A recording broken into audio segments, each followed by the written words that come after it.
ప్రధానమంత్రిగా, దేశ ప్రధానిగా, దేశానికి ఒక దారి చూపిన దార్శకునిగా మన్మోహన్ సింగ్ చరిత్రలో నిలిచిపోతారని కేంద్ర మాజీ మంత్రి చింతామోహన్ కొనియాడారు. మన్మోహన్ కు 92 సంవత్సరాలు జరుగుతున్న అనారోగ్యంతో మృతి చెందిన మాజీ దేశ ప్రధాని మన్మోహన్ చిత్రపటానికి పూలతో శ్రద్ధాంజలి ఘటించారు. ఈ సందర్భంగా తిరుపతి ప్రెస్ క్లబ్ లో శుక్రవారం చింతామోహన్ మాట్లాడుతూ మన్మోహన్ కుటుంబంతో తమది విడదీయరాని బంధమన్నారు. మొదట్లో ఆనాటి మన్మోహన్ బంధంతో మంత్రి పదవి వస్తున్నప్పుడు మంత్రి పదవి రానివ్వకుండా వైఎస్ఆర్ అడ్డుపడ్డారని గత విషయాలను మీడియా ముందు పంచుకున్నారు.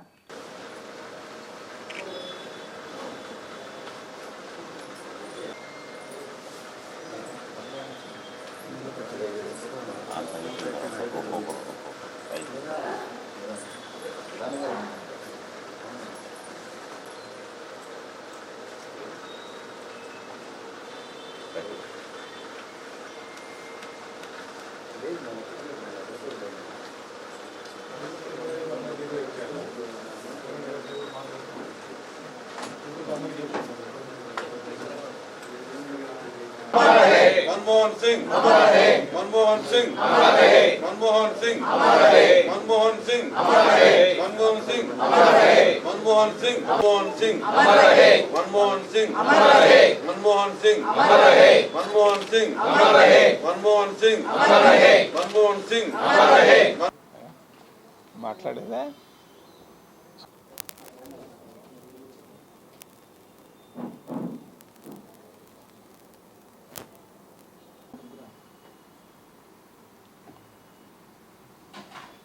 మన్మోహన్ సింగ్ గారు రాత్రి 10 గంటలకు చనిపోవడం చాలా బాధాకరం. ఆయన నాకు చాలా ఆప్తుడు. మేమిద్దరం అన్న తమ్ముళ్ళలాగా ఉండేవాళ్ళం. పోయిన ట్రిప్లో ఢిల్లీకి వెళ్ళినప్పుడు ఆయన కలిశాను. నా భార్యతో కూడా కలిశాను. వెళ్ళి నా భార్య అడిగింది, ఒక ఫోటో తీసుకున్నాం మన్మోహన్తో అని. ఆయన భార్య, నా భార్య, నేను, మన్మోహన్ నలుగురం కలిసి ఫోటో తీసుకున్నాం. చాలా అద్భుతమైన ఫోటో.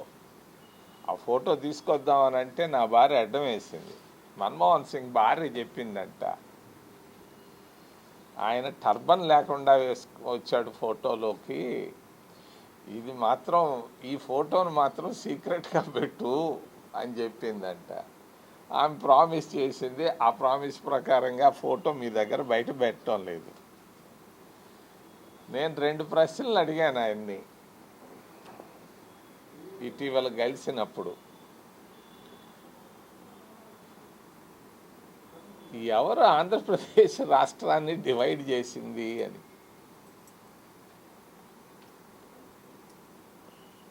చాలా ముక్తసరిగా ఒకే ఒక్క పదంలో చెప్పేశాడు ఆయన. మనం అనుకున్న వాళ్ళు ఎవరు కాదు.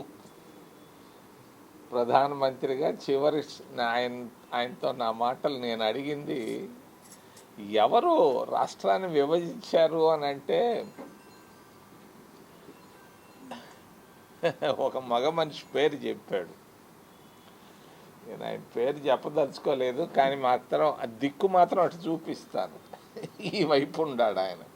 ఢిల్లీ వాళ్ళు చేసింది కాదు చెప్తూ చెప్పాడు. హీ ఆర్కెస్ట్రేటెడ్ ఇట్ అన్నాడు.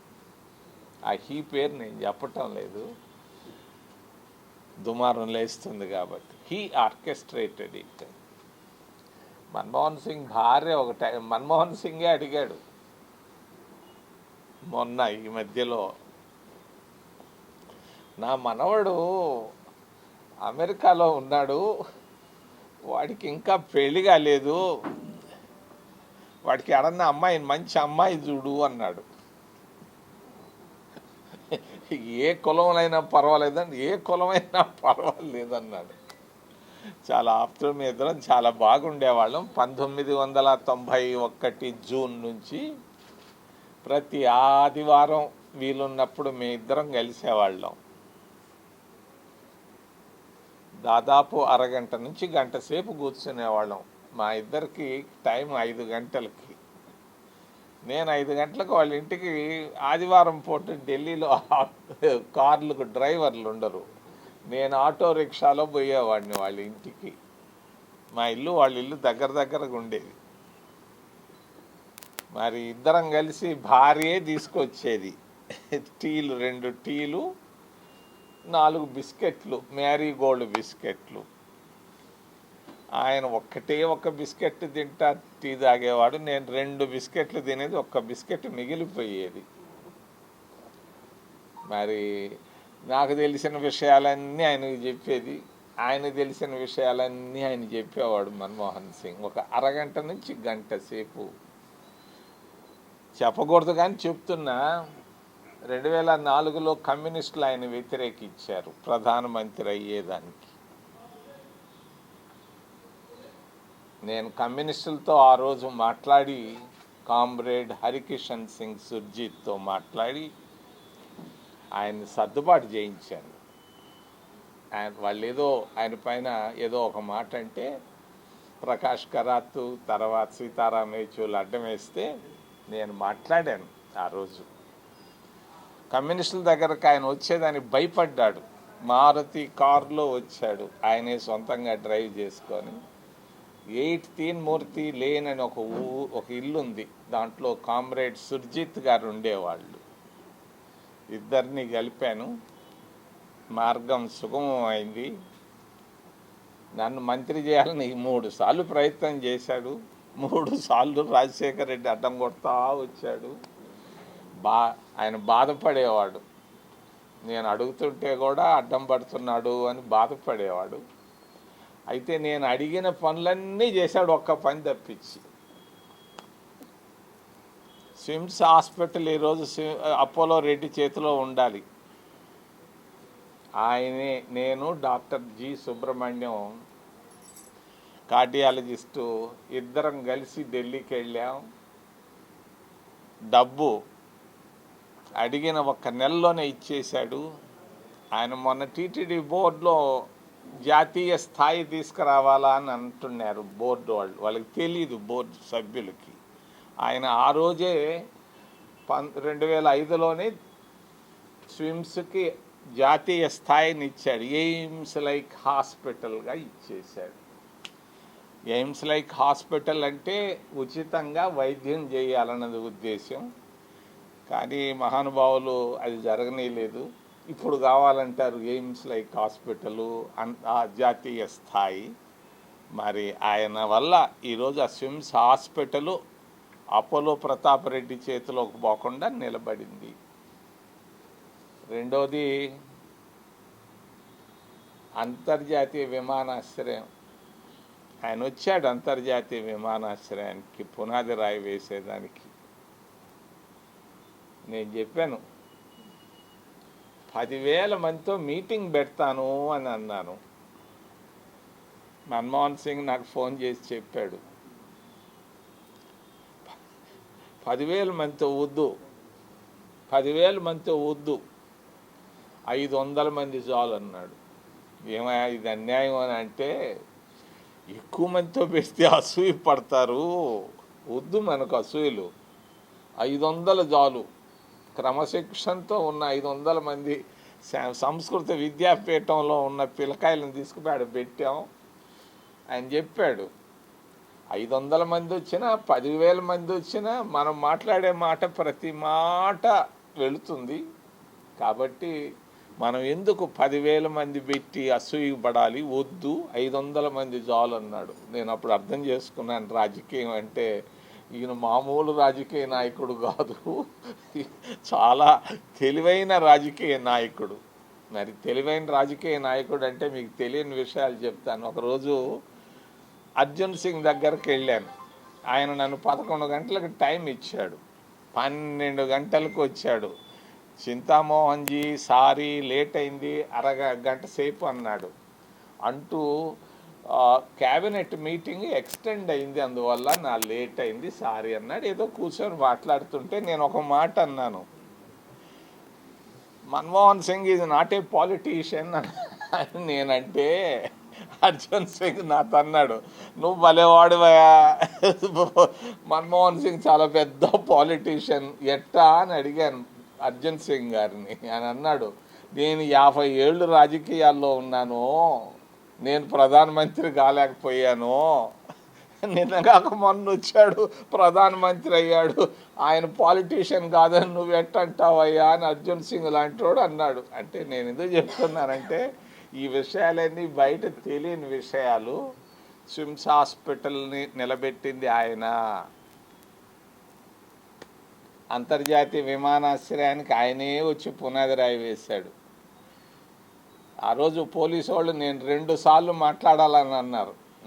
నేను అనుకున్నాను, పోలీసు వాళ్ళు అడ్డం వేశారు, ఎస్పీజీ వాళ్ళు, నువ్వు 2 సార్లు కాదు ఒక్కసారి మాట్లాడాలి విమానాశ్రయంలో. అంటే కాదు, నా ఉపన్యాసం ఉండాలి, ప్రధానమంత్రి మన్మోహన్ సింగ్ ఉపన్యాసాన్ని నేను అనువాదం చేయాలి అని పట్టుబట్టాను. పోలీసు వాళ్ళు పోయి ఎస్పీసీ వాళ్ళు పోయి చెప్పారు, ఎవరికి, మన్మోహన్ సింగ్కి. ఆయన ఎటు చెప్తే అటు చేయండి, అడమడబాకండి, మాట్లాడండి, ఫ్లైట్ లేట్ అవుతుంది. లేట్ కానీ ఏమవుతుంది, 15 నిమిషాలు లేటుగా అటు 2 సార్లు నేను మాట్లాడాను. చాలా బాగుండేవాళ్ళం. నేను 2 పనులు అడిగాను, ఆయనే నన్ను పిలిచాడు. అదే చివరి రోజు ఆయన ప్రధానమంత్రిగా, నేను ఎంపీగా ఉండాను. 2014 ఫిబ్రవరి, తేదీ గుర్తులేదు. 5 గంటల సమయంలో నాకు 4 గంటలకు ఫోన్ వచ్చింది, ప్రధానమంత్రి గారు మిమ్మల్ని పిలిచారు అని. ప్రధానమంత్రి పిలిస్తే వెళ్తాం కదా సర్రని వెళ్ళాను. పోయే ముందు 2 జాబులు రాసుకున్నాను, ఎందుకైనా మంచిది. పోయేటప్పుడు ఆయన దగ్గర పోయినప్పుడల్లా ఒక 2 జాబులు ఉంటాయి నాయి. 2 జాబులు రాసుకున్నాను. ఒకటి, నిరుపేద మహిళలకు 7,008 మందికి స్లమ్ క్లియరెన్స్ ప్రోగ్రాం లెక్కన 4 లక్షల రూపాయలు ఒక్కొక్కరికి, 292 కోట్ల రూపాయలు ప్రాజెక్టు తిరుపతిలో ఒకటి. రెండోది, ప్రత్యేక హోదా పైన జీవో ఇష్యూ చేయమని అడిగేదానికి 2 ఎత్తుకొని పోయాను. 5 గంటలకు పోయాను. నేను బాగానే మీ ఇద్దరం కూర్చోగానే వాళ్ళకి తెలుసు ఈయన వస్తే టీ ఇవ్వాలని. టీ ఇచ్చారు, బిస్కెట్లు తీసుకున్నారు. 292 కోట్లు 7,008 మంది నిరుపేద మహిళలకు మాత్రం వెంటనే డబ్బులు రిలీజ్ చేయమని చిదంబరానికి ఫోన్ చేశాడు, గిరిజా వ్యాస్కు చేశాడు, అర్బన్ డెవలప్మెంట్ మంత్రికి. ఆ రోజు రాత్రి లోపల ఆర్డర్లు ఇష్యూ చేశాడు. 292 కోట్లు ఆంధ్రప్రదేశ్ రాష్ట్రానికి రిలీజ్ కూడా చేశారు. కానీ మహానుభావులు దాన్ని ఆపెట్టారు, తొక్కిపెట్టారు. మాకేడో మంచి పేరు వస్తుందని. ప్రత్యేక హోదాకు కూడా జీవో ఇష్యూ చేయమని అడిగాను ఆ రోజు 5 ఆయన చెప్పిన మాటలు నేను చెప్పలేను. మరి అది ఒక్కటే నేను అడిగిన దాంట్లో ఆయన చేయకుండా పోయింది. ఏం అడిగినా కూడా ఆయన 10 సంవత్సరాలు ప్రధానమంత్రిగా దాదాపు ఆయన ఆర్థిక మంత్రిగా ఉన్నప్పుడు ఏది అడిగినా కూడా ప్రతి చిన్న పని చేసేవాడు. ఏది కాదు, అదొక్కటే జీవో ఇష్యూ చేయమని చెప్పాను. నాకు తెలుసు దాని గురించి, అదొక్కటే చేయలేకపోయాడు. మరి అన్ని రాజకీయాలు తెలుసుకునేవాళ్ళు. మరి దుగరాజపట్టణ ఓడ రేవుకి ఆయనే ఇచ్చింది, దాన్ని ఆపెట్టారు ఈ మహానుభావులు, ముఖ్యమంత్రులు మధ్యలో వచ్చిన వాళ్ళు. అది వచ్చుంటే ఈ పాటికే 1,00,000 మందికి మంచి ఉద్యోగాలు వచ్చి ఉండేవి. ఆయన ప్రతి దఫా పోయినప్పుడల్లా శ్రీ సిటీని గురించి అడిగేవాడు. ఈరోజు నాకు అర్జెంటీనాలో ఉన్నాడు రవిరెడ్డి అనే శ్రీ సిటీ ఎండి, నాకు మెసేజ్ చేశాడు, నేను అర్జెంటీనాలో ఉన్నాను అని. నేను ఆయనకి చెప్పాను, నేను కలిసినప్పుడల్లా మన్మోహన్ సింగ్ అడిగేవాడు మరి శ్రీ సిటీ ఎట్లా ఉందని. మరి శ్రీ సిటీ అంటే ఆయనకు చాలా ఇష్టం. ఆయన సంస్కరణలు అది ఒక భాగం. 91లో నేను మంత్రి అయినప్పుడు, ఆయన ఆర్థిక మంత్రిగా ఉన్నప్పుడు నేను ఆయన దగ్గర ప్రతి శుక్రవారం 5 గంటలకు వెళ్ళేవాడిని డబ్బులకి. ఎరువులు షిప్పుల్లో వచ్చి ఆడ కూర్చునేది. బయటకు తీసుకోవాలంటే వాళ్ళకి డాలర్లో డబ్బు ఇవ్వాలి. దేశంలో డాలర్లో కొరత ఉంది, డబ్బు లేదు. దౌర్భాగ్యంగా ఉంది దేశం ఆ రోజు.